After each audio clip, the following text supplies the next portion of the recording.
트럼프 되게 귀엽네요. 자, 어, 현재 진행 상황을 보더라도 바이든이 트럼프를 앞서고 있습니다. 이거 보니까 바이든이 압도적으로 이길 것 같은데, 끝까지 가봐야 알 수 있을 것 같아요.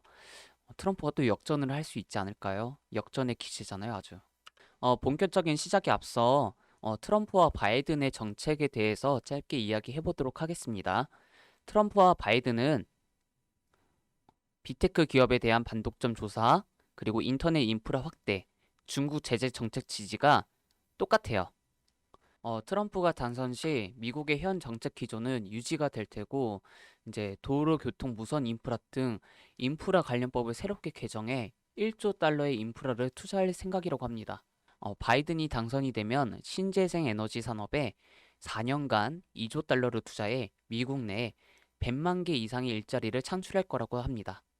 트럼프는 감세를 원하고 바이든은 기업들이 주주 환원을 줄이고 세금을 더 내야 한다고 판단을 하고 있습니다.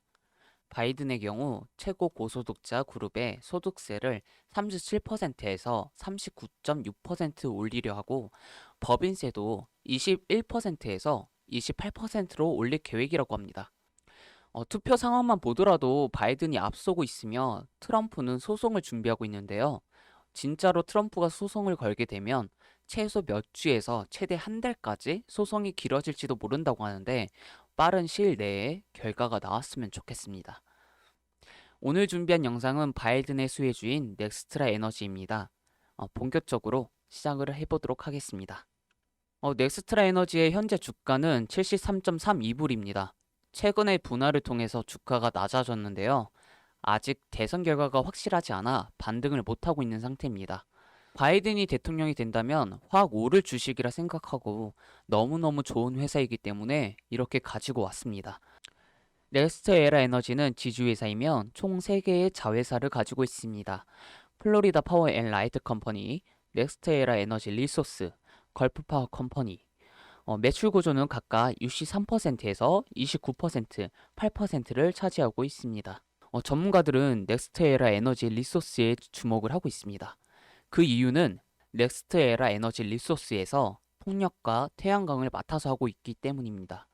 뿐만 아니라 플로리다, 뉴햄프셔, 아이오와 위스콘시에 원자력 발전소 8개를 보유하고 있습니다. 이걸 보시면 EPS가 꾸준히 성장하고 있는 모습을 알 수 있습니다. 21년부터 23년까지 6%에서 8% 상승할 것으로 내다봤습니다. 그리고 2021년 예상 PER은 30배 수준이라고 합니다. 짐 로버 네스테에라 에너지 최고 경영자는 저비용 재생에너지 시장이 급속도로 성장하고 있다. 투자 기회를 활용할 수 있는 여지도 늘고 있다고 설명을 했습니다. 투자은행 웰스파고는 네스테에라 에너지의 목표 주가를 68달러에서 73달러로 올리고 투자 의견은 비중 유지, 비중 확대로 상향 조정했습니다. 현재 네스테에라 에너지의 주가는 73.32불인데 제 생각에는 70불에서 72불 사이에서 사면 좋겠다라는 생각을 합니다. 아마 이 영상이 올라갈 때쯤에는 많이 올라와 있을 거라고 생각을 하는데 잘 판단하시고 투자를 하시면 될 것 같아요.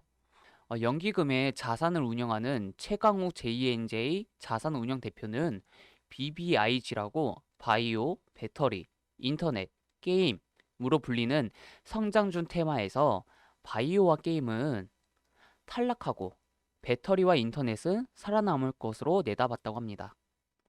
국내 제약 바이오 업체들이 임상 3상의 장벽을 넘지 못하고 글로벌 게임 업체의 경쟁이 날로 심화되고 있는 반면 디지털 전환과 그린 에너지는 미래 성장성을 주도하는 두 가지 대형 테마라고 설명을 했습니다. 성장성의 핵심은 얼마나 싼 값에 재생 에너지를 공급하느냐. 이게 정말 중요한데, 짐 로버 같은 경우는 저비용 재생 에너지 시장이 확대될수록 넥스트에라는 유리한 투자 기회가 열리고 있다라고 자신감을 드러냈습니다.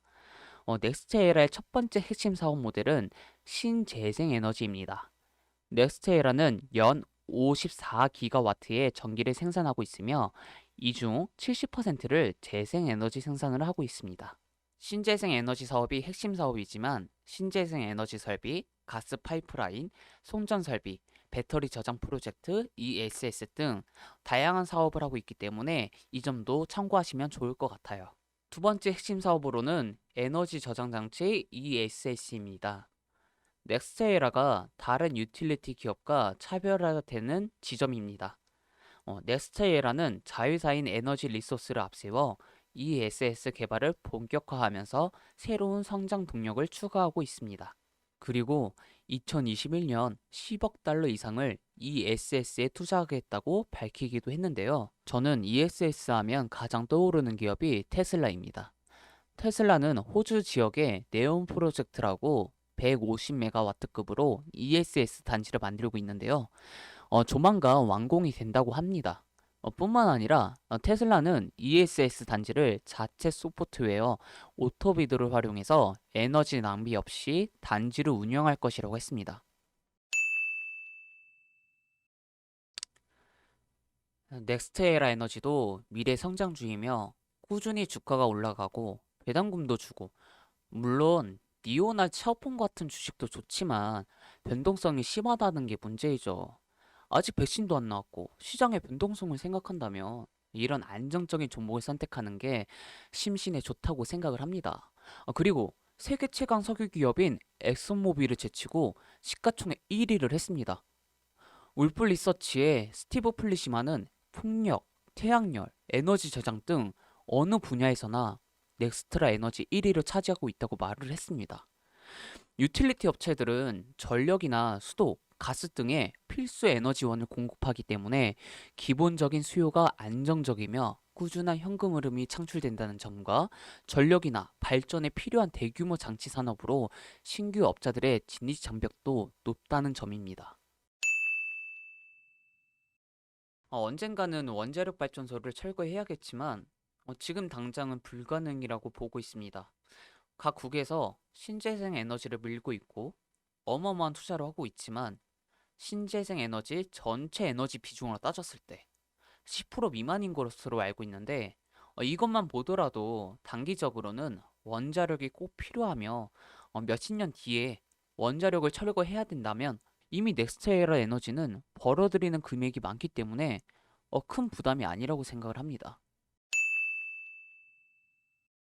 현재 넥스트에라 에너지는 배당 수익률이 약 2%밖에 안 되지만 안정적인 현금 흐름과 꾸준한 배당금 인상, 그리고 매년 남다를 정도로 올라가는 주가 상승이 충분히 매력적인 종목이라고 생각을 합니다. 제 생각은 현재 세계에서 가장 큰 시장은 반도체 시장이라고 보고 있고, 앞으로 반도체가 아닌 ESS 시장이 세계에서 가장 큰 시장이 될 거라고 생각을 하고 있습니다.